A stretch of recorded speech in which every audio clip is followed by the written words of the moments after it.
My name is Ethan Cole. I built my construction company from nothing but sweat, loans, and stubborn pride. I used to say that to Ryan Carter all the time. We did this, Ryan would remind me. No, I'd laugh. We dreamed it. I built it. He'd grin, still arrogant. We grew up on the same street. We shared bikes, secrets, and plans for the future. I trusted him like a brother, maybe more than a brother. That was my first mistake. The day everything fell apart started in a glass office across from Mr. Wallace Grant. Grant folded his hands and stared at me.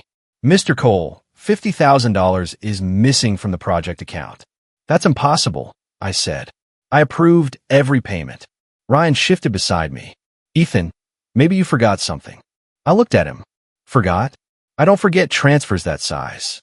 Grant slid a paper across the table. The authorization code traces back to your login. I felt heat crawl up my neck. That's not possible. Ryan, tell him. You know the system glitches.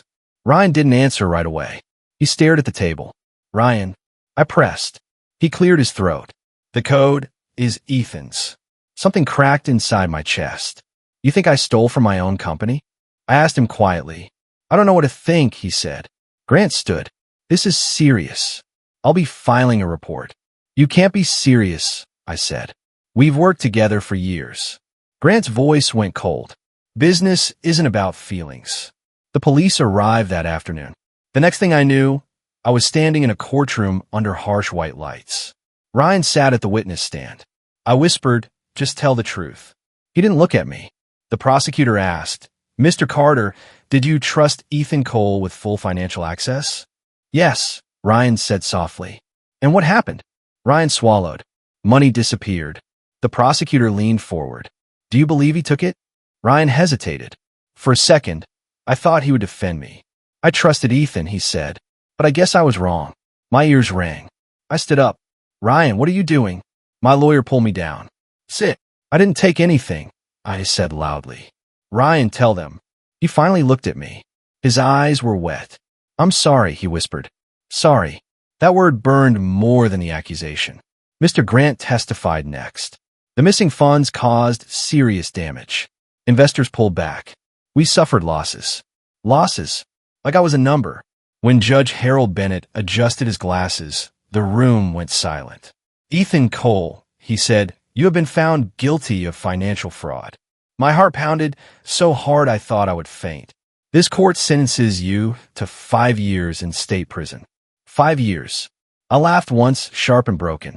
5 years? For something I didn't do. The judge's gavel hit. Order. I turned to Ryan. Look at me. He didn't. Look at me. I shouted. The bailiff grabbed my arm. Calm down. You know, I didn't do this, I said to Ryan. We built that company together. His voice shook.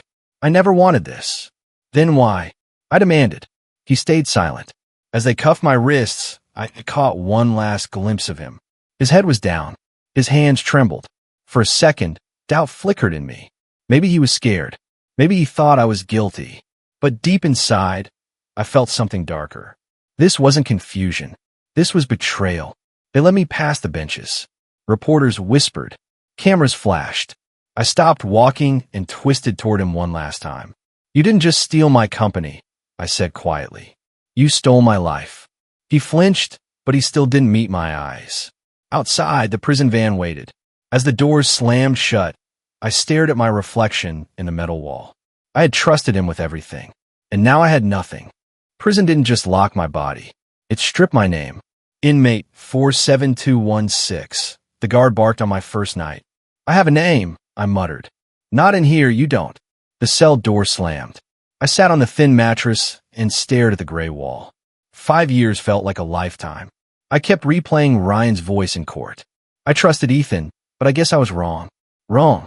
A few days later, a tall man with graying hair sat across from me in the cafeteria. You look like you still think you don't belong here, he said. I don't, I replied. He gave a small smile. They all say that. I was framed. He studied me. Name? Ethan. I'm Marcus Reed. I own a logistics company once. Own. My partner decided he liked my company more than me. I looked up. He set you up. Signed papers behind my back. Shifted money. Blamed me. He leaned closer. The worst prison isn't these walls. It's betrayal. His words hit too close. I trusted him, I said quietly. Marcus nodded. That's why it hurts. Days turn into weeks. I kept my head down. I worked in the laundry room. I avoided fights. But inside, anger grew like a fire I couldn't put out. One afternoon, a guard called my name. Mail. I grabbed the envelope. Lily's handwriting covered the front. I tore it open. Ethan, she wrote, I'm trying to keep things together. I pressed the paper tight. Marcus noticed. Family, my sister. What does she say? I swallowed and read aloud. The company couldn't survive the scandal. Clients left. Investors pulled out. I felt my chest tighten. Marcus asked, who runs it now? I kept reading. Ryan started a new firm. He hired some of your old managers. He's using your client list. I crumpled the letter. He's building on my ashes. Marcus's voice stayed calm. Anger is natural. I want to destroy him, I said. And then what? Marcus asked. I didn't answer. A month later, another letter came. I smiled when I saw Lily's name again. For a second, I felt hope. Then I read the first line. I didn't know how to tell you this. My stomach dropped. What now? Marcus asked. I forced the words out. Ryan got married. Marcus shrugged slightly. That was fast. I kept reading. My hand started shaking. To Sophie. The name felt like a punch. Marcus frowned. Sophie. My girlfriend, I said. She said she would wait. I kept reading silently. Marcus watched me. Ethan. I looked up. They had a small ceremony. Private. I laughed, but it sounded broken. He took my company and my girl. Marcus stayed quiet for a moment. Then he said, pain makes you want revenge. I don't want revenge, I snapped. I want my life back. He leaned forward. You can't get the same life back. Then what am I supposed to do? I demanded. He met my eyes. Don't burn yourself alive, trying to set someone else on fire. I looked away. Easy for you to say. No, he replied softly. I tried. It cost me everything. That night, I lay on my bunk staring at the ceiling. Sophie's voice echoed in my head. I'll wait for you, Ethan, no matter what happens. I clenched my fists. Why? I whispered into the dark. Why both of you? The next morning, Marcus sat beside me again. You still breathing? He asked. Barely. Good, he said. That means you're not done. I don't feel strong, I admitted. You don't need to feel strong, Marcus replied. You just need to survive. I nodded slowly. Prison had taken my freedom. Ryan had taken my future. Sophie had taken my heart. But as I folded Lily's letter and placed it under my pillow, I made one silent promise. I would not let them take the rest of me. 2 years into my sentence, a guard stopped at my cell. Mail for 7216. I stood. From my sister? Doesn't say. He slid a plain envelope through the bars. No return name. No address. Just my inmate number. Marcus looked over from his bunk. Secret admirer? I doubt it. I tore it open. Several folded papers slipped out. Bank transfer copies. Account numbers. Dates. I scanned the first page. My breath caught. That's the project account, I muttered. Marcus stepped closer. What are you seeing? Transfers, I said slowly. The missing 50,000. It wasn't withdrawn under my login. Whose was it? I flipped to the last page. A printed login record stared back at me. Ryan Carter. My hand started shaking. This proves it, I whispered. He moved the money himself. Marcus studied the papers. You sure? The authorization time, I said. I was at a supplier meeting. There were witnesses. He must have accessed the system from the main office. Marcus looked at me carefully. Who sent it? There's a note. I unfolded the small slip of paper. You deserve the truth. I couldn't stay silent anymore. No signature. Someone from his company, I said. It has to be. Marcus leaned against the wall. What will you do with it? I stared at Ryan's name printed in black ink. My chest felt tight. If I get out, do I destroy him? Marcus didn't answer right away.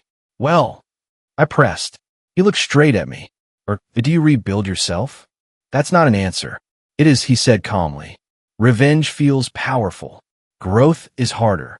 He stole 5 years from me. I snapped. He stole Sophie. And if you burn him down? Marcus asked. Will that give you those years back? I didn't respond. He pointed at the papers. This is a weapon. Decide carefully how you use it. That night, I lay awake staring at the ceiling. I could send this to my lawyer, I whispered. Marcus sighed from his bunk. You could. I could expose him publicly. You could. I could make him feel what I felt. And then I closed my eyes. I didn't know. The next week, Lily's letter arrived. I held it longer before opening it, like I was afraid of what it might say. Marcus watched me. Bad feeling? Always. I unfolded the pages. Ethan, she wrote, I need to tell you something important. My stomach twisted. What now? Marcus asked. I forced myself to read aloud. Ryan and Sophie had twins. Marcus raised his eyebrows. Twins. I nodded slowly. A boy and a girl. Were their names? I swallowed. Noah and Emma. The names echoed in my head. He's building a perfect life, I said bitterly. My company. My girl. His happy family. Marcus stayed quiet. I kept reading. I heard something else, Lily wrote. Sophie visited the prison once last year. I froze. What? Marcus asked. I read it again, just to be sure. She came here, I said softly. She signed in. Did she see you? I shook my head. It says she left before visitation. Marcus frowned. Why would she come and leave? I don't know, I whispered. My mind raced. Did she change her mind? Did Ryan stop her? Did she believe I was guilty? I felt anger rising again, but this time it mixed with confusion. Maybe she wanted to hear your side, Marcus suggested. Or maybe she came to say goodbye and couldn't face me. I said. Marcus stepped closer. You don't know the full story. I know enough, I muttered. He tapped the anonymous letter on my bed. You thought you knew enough before, too. I looked at him sharply. Truth is complicated, he continued. People make weak choices under pressure. You sound like you're defending him.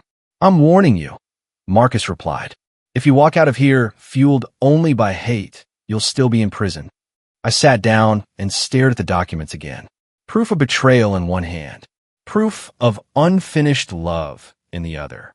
I want justice, I said quietly. Then be careful not to become the villain in your own story, Marcus answered. That night, I folded the bank records and hid them under my mattress. For the first time in 2 years, I had power. And I had a choice. Revenge, or something greater. I didn't know which one would cost me more. The guard stopped at my cell one morning and said, Pack up. You're leaving. I stared at him. Leaving where? Court reviewed new evidence. Good behavior helped. You're getting out early. My heart pounded. Early.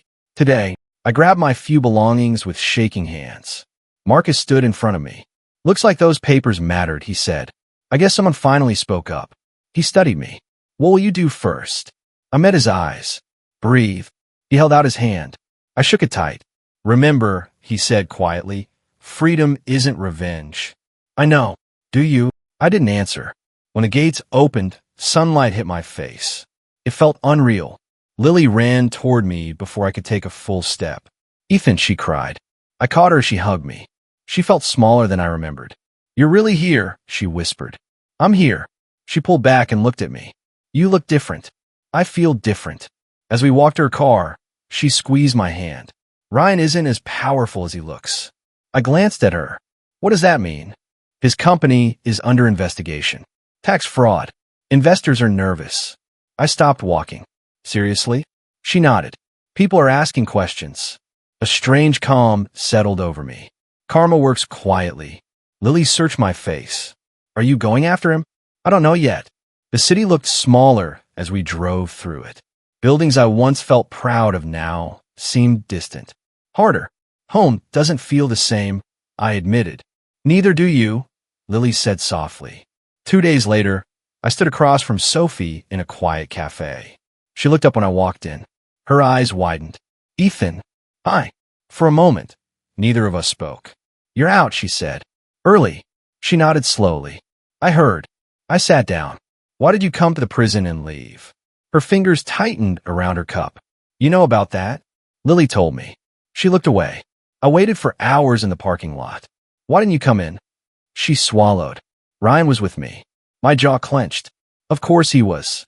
He told me if I saw you, it would destroy what little peace we had left. So you chose him. Her voice shook. I chose stability. For yourself? I asked. For my children. The word hit me. Noah and Emma, I said quietly. She nodded. You married him, I said. After everything. Her eyes filled with tears. You don't know the whole truth. Then tell me. She leaned closer. Ryan wasn't the same after the trial. He was paranoid, angry. He said he did what he had to do. My heart pounded. So he admitted it? She hesitated. He said he made mistakes. That's not an answer. She whispered. He was scared of losing everything. And I wasn't. I shot back. Before she could respond, a shadow fell across the table. Well, Ryan's voice said, "This is awkward." I turned slowly. He looked polished, confident, like prison had only happened to me. "Back already?" he said with a smirk. "Stay out of my life, Ethan." I stood. "Your life." He stepped closer. "You lost, remember?" I lowered my voice. "You think you won?" He smiled tightly. "I have a company, a family. What do you have?" "Proof," I said quietly. His smile faded for half a second. Sophie looked between us. "Ryan, stop." He ignored her. "If you try anything, you'll regret it." I met his gaze. "I already regret trusting you." He leaned in. "Let it go. You can't touch me." I almost laughed. Almost. Instead, I stepped back. "I'm not here to fight," I said. Ryan looked surprised. No, I replied calmly. "I'm here to rebuild." He scoffed. "With what?" "With whatever I have left." Sophie stood slowly. "Please, both of you." I looked at her one last time. "You should have seen me that day." Her voice cracked. "I know." Ryan grabbed her arm. "We're done here." As they walked away, I felt something shift inside me. 5 years ago, I stood in a courtroom powerless. Now I stood in the same city with truth in my hands. I could destroy him, but I didn't.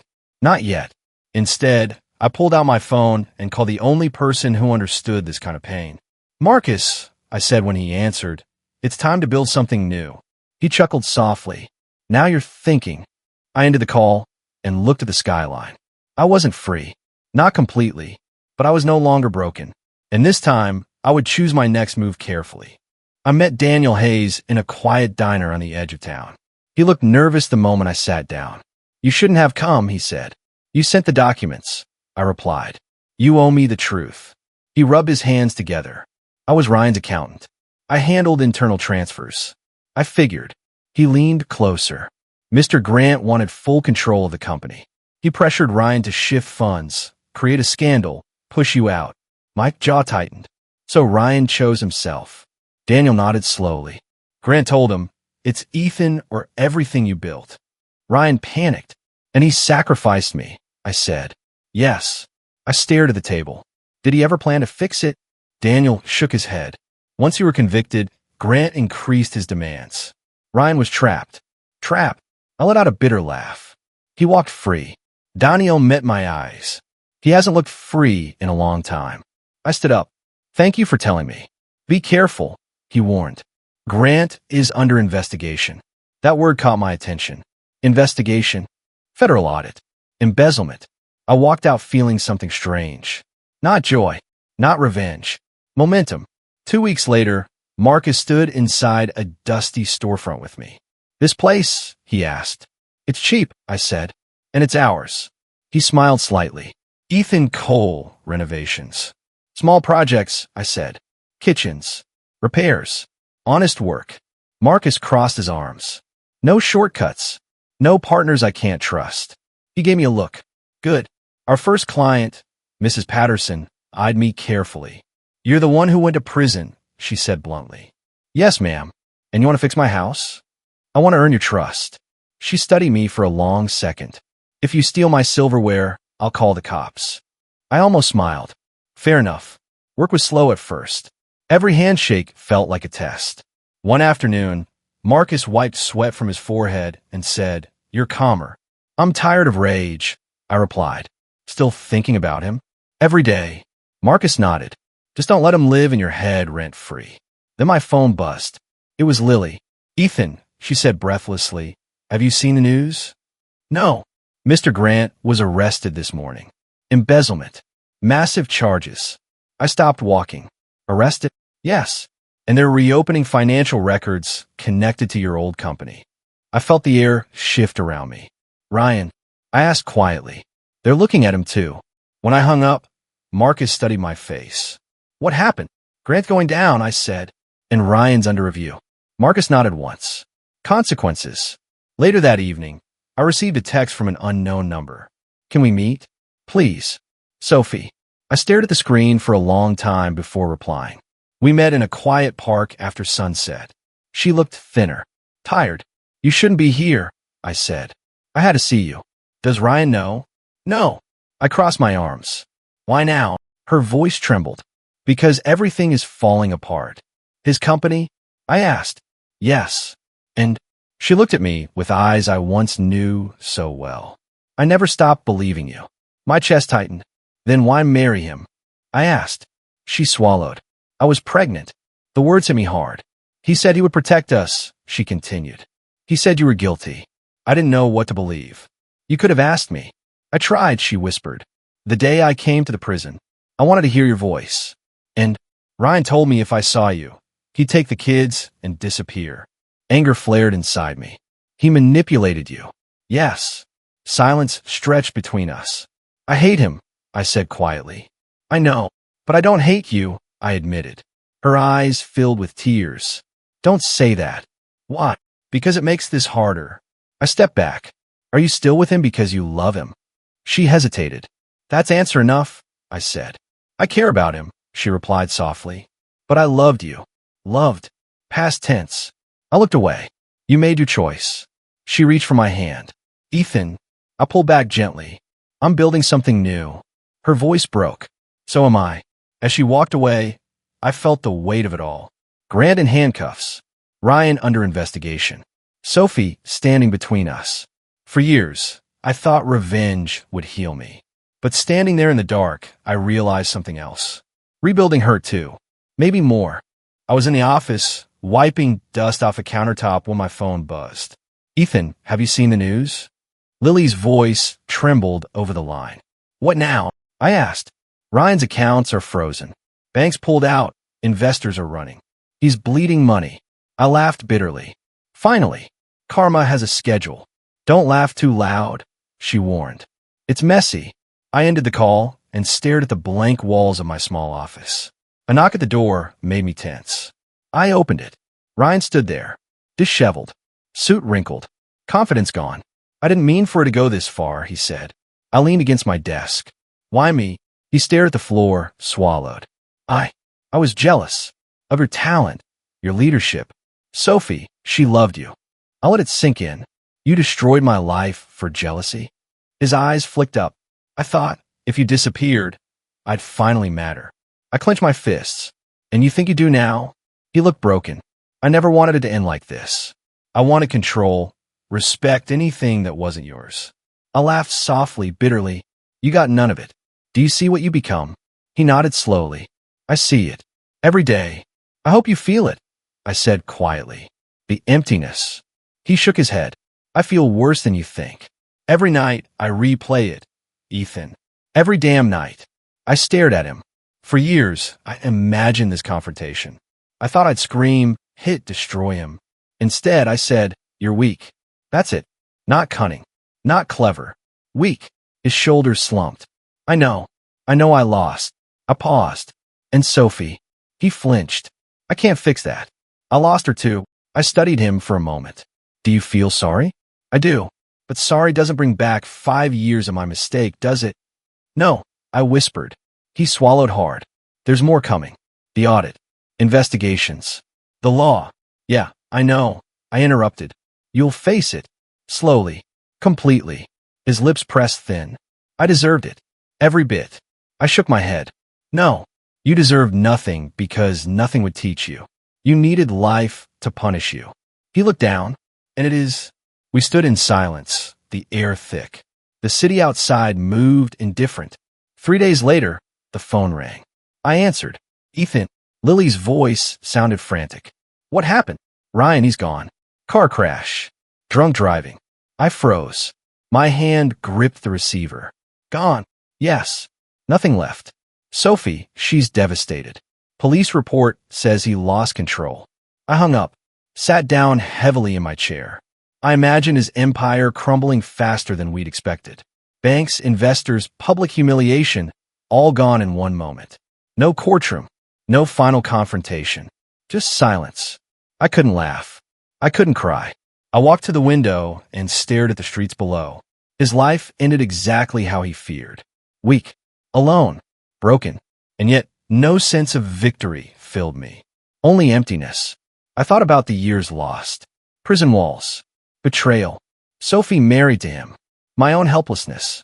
All of it still felt raw. The city moved on, unaware. People who knew our story whispered for a week and forgot. I wanted justice. I wanted revenge. And now I had nothing to fight. Nothing but the quiet. I closed my eyes. I pictured Ryan's face, pale and lifeless. No gloating. No relief. Just the harsh truth. Life had punished him. And me? I was still here. I had survived. I had survived when he had not. I clenched my fists. Not for anger. Not for hate. For the first time, for clarity. The war I imagined was over. And I realized, sometimes silence speaks louder than any scream. The empire fell. The king was gone. And the ashes were mine to rebuild. The funeral was quiet. Too quiet. I stood at the back, hands stuffed in my pockets, watching Sophie struggle with the twins. Noah clung to her leg, eyes wide. Emma wrapped her small arms around Sophie's waist. "They're beautiful," I muttered. Sophie glanced at me, her face pale. "Ethan." I didn't answer. I couldn't. Noah had Ryan's sharp jaw, the same stubborn glare. Emma had Sophie's soft eyes, wide and innocent. I thought about what Ryan had done. 5 years stolen. My freedom, my company, Sophie. Sophie sighed and lowered her voice. He was drowning in debt, depressed. I tried to help him, but it wasn't enough. I felt a flicker of anger. "And you stayed." "I had to keep the kids safe," she said. "I couldn't leave them alone." I looked at Noah. "He looks just like him." Sophie nodded. "I know. It's hard." She hesitated, then handed me a small envelope. "He left this for you." I stared. "Ryan?" "Yes." She swallowed. "Before the crash. He wrote a letter, confessing everything, admitting he was wrong about you. He wanted to clear your name." My hand shook as I took it. I opened it slowly. Every word hit me like a punch. Proof. The truth. My innocence. I whispered, "He finally did the right thing." Sophie looked away. Too late. I folded the letter carefully, my mind racing. Years of pain, betrayal, prison gone, but not forgotten. I can't believe this," I muttered. "He ruined everything. And now, he tries to fix it in a letter?" Sophie's voice cracked. "It doesn't undo the damage, Ethan." I nodded. "No, it doesn't." She leaned against the gravestone, her arms wrapped tightly around the twins. "I can't manage the debts alone. Creditors are everywhere. I don't know what to do." I clenched my fists. "So, I should just walk away?" Sophie looked at me with tired eyes. "You could. You have every reason to." I shook my head. "I can't. Not while they need someone." She gave a faint smile. "You don't have to forgive him." "I'm not forgiving him," I said firmly. "I'm protecting them." "That's different." Noah tugged on Sophie's sleeve. "Mommy, who's that?" I crouched down. "I'm Ethan. I'm a friend." He studied me carefully. Emma peeked from behind Sophie. "Friend?" I nodded. "A friend who wants to help." Sophie's eyes welled up. "You're too good to them, Ethan." I shook my head. "I'm not good. I'm doing what's right." She exhaled sharply. "I don't know if I can manage this. Bills, school, everything." I put a hand on her shoulder. "You won't have to do it alone." Her lips trembled. "I don't want to take more from you." "You're not," I said. "I've lost a lot, but I haven't lost my mind. And I can't let them suffer for his mistakes." Noah tugged again. "Will you stay for dinner?" I smiled faintly. "I'll stay." Emma peeked around Sophie. "Really?" "Yes, really," I said softly. Sophie's eyes glistened. "Thank you, Ethan." I looked down at the twins. Innocent. Unknowing. They didn't deserve any of this. And neither did Sophie. I swallowed hard. "We'll figure this out," I promised quietly. Sophie nodded, leaning on me for a brief moment. The kids held our hands, small and trusting.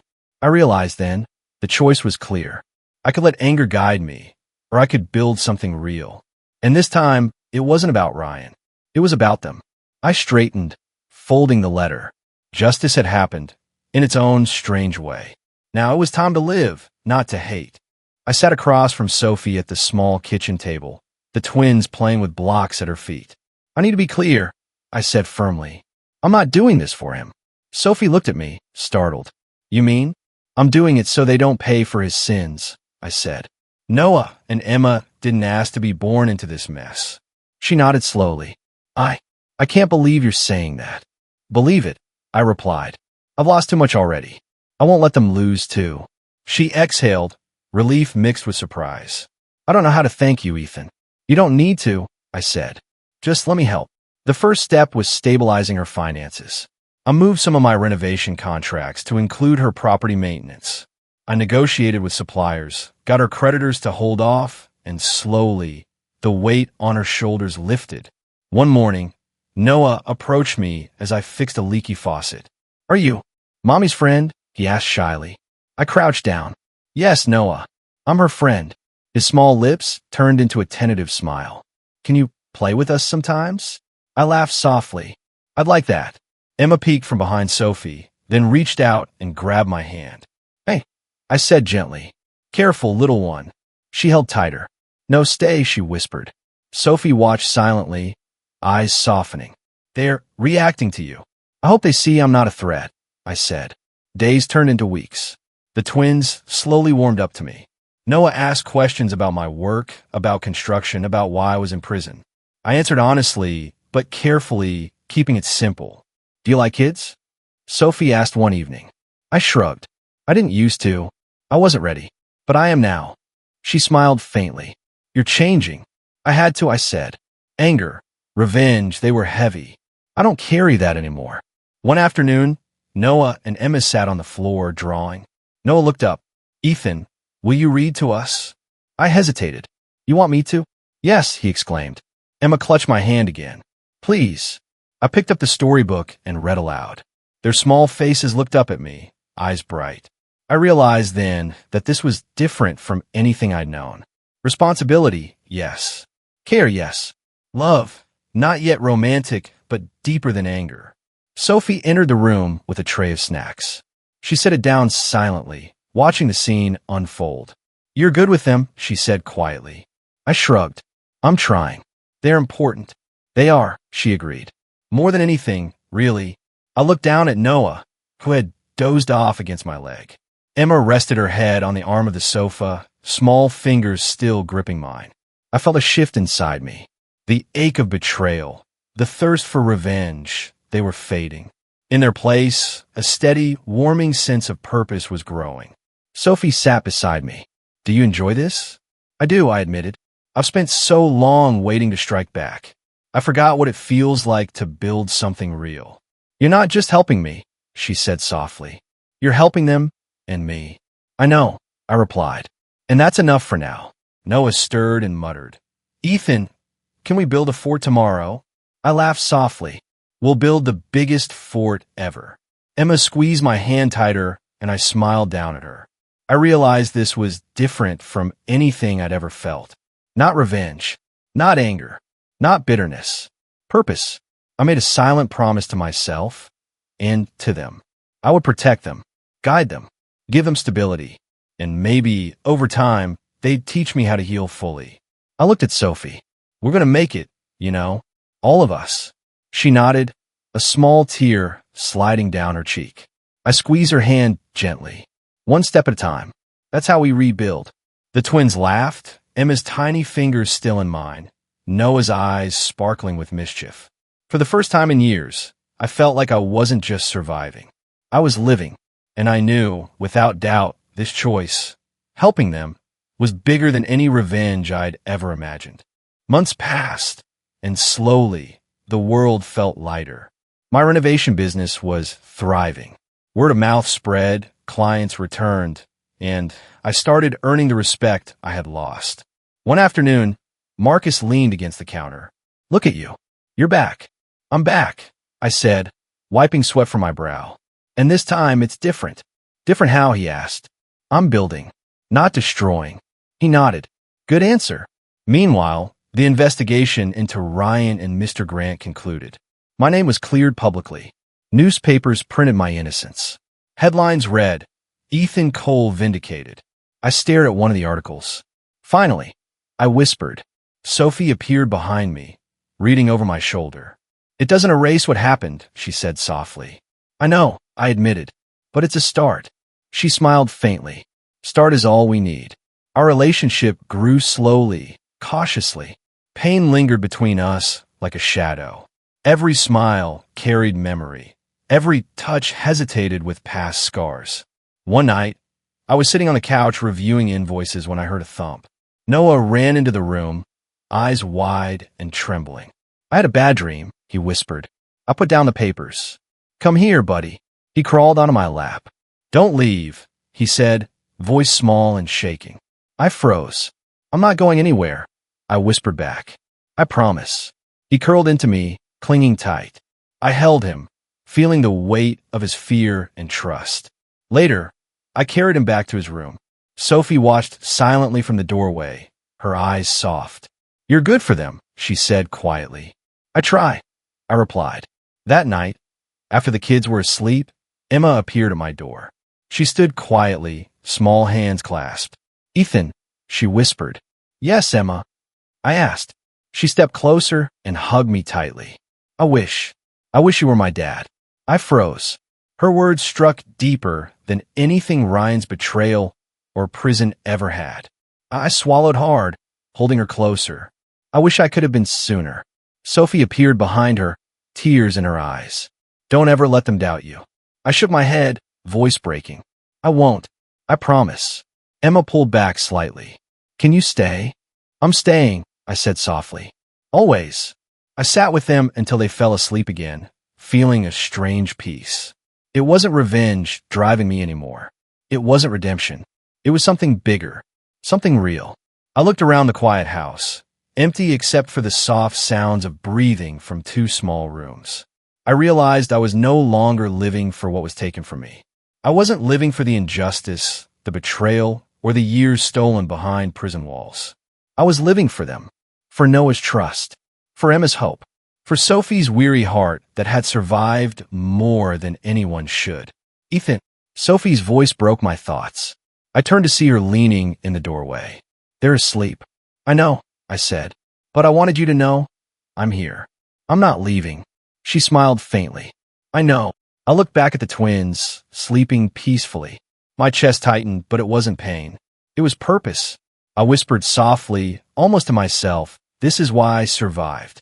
Months of rebuilding, months of pain, months of careful steps, it all led to this moment.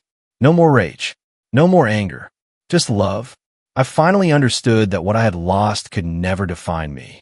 What mattered was what I chose to give. And I would give them everything. Noah, Emma, Sophie, my family, in the truest sense I could have ever imagined.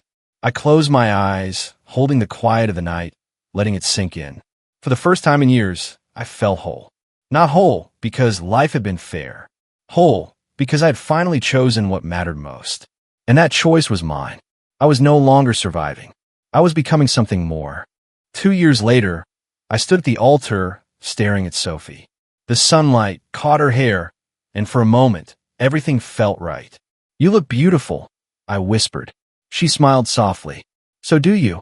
Lily sat in the front row, wiping tears from her eyes. I can't believe this day is here, she murmured.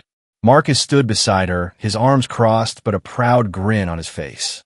Finally, Cole. Took you long enough. I laughed nervously. Better late than never. The ceremony was small, intimate. Friends, family, the twins holding small flowers in their hands. Noah tugged at my sleeve. Ethan, Dad. I froze. He hesitated, then corrected himself. You're getting married. I chuckled, kneeling down. Yeah, buddy. Today's our day. Emma reached for my hand. I like it, she whispered. After the ceremony, we sat at a dinner table surrounded by loved ones. Plates clinked. Laughter floated in the air. Noah shifted in his chair, looking unsure. He swallowed, then finally said, Dad, can you help me with my homework? Silence filled the room. My fork hovered in midair. I looked at him, disbelief written across my face. Sophie's hand found mine under the table. He means it, she whispered. I blinked. Dad. Yes, Dad, Noah repeated. Emma, not wanting to be left out, grinned and said, Dad. My chest tightened. Tears pricked in my eyes. I tried to speak, but the words stuck. I thought about prison, about betrayal, about rage that consumed years of my life. I thought about Ryan, about how his choices had sent me into darkness. And yet, here I was, sitting at a table full of warmth, love, and laughter. I realized that if Ryan had never betrayed me, I wouldn't be here. The weight of the past pressed down, but it didn't break me. Sometimes karma isn't about destruction. Sometimes it's about transformation. I took a deep breath, looking at Sophie, the twins, Lily, Marcus, and the tiny family we had become. I walked out of prison wanting revenge. I said quietly, voice breaking. I found something better. I paused, letting it sink in. I found a family. Noah smiled, his small hand resting on mine. Emma leaned against Sophie's side, giggling softly. The tears fell freely now, hot and unashamed. Marcus chuckled softly behind me. About time, Cole. Lily dabbed at her cheeks, smiling through tears. You deserve this, Ethan. I nodded, letting the moment wash over me. All the pain, the betrayal, the years lost, they had led me here. To laughter, to love, to being called Dad. And I knew, finally, that nothing else mattered. I held Sophie's hand tighter, looked at the twins, and whispered, I'm here, always. For the first time in my life, I wasn't defined by what was taken from me. I was defined by what I chose to give, by the family I chose to protect, by the love I finally allowed myself to feel. And in that room, filled with life and warmth, I knew I was home.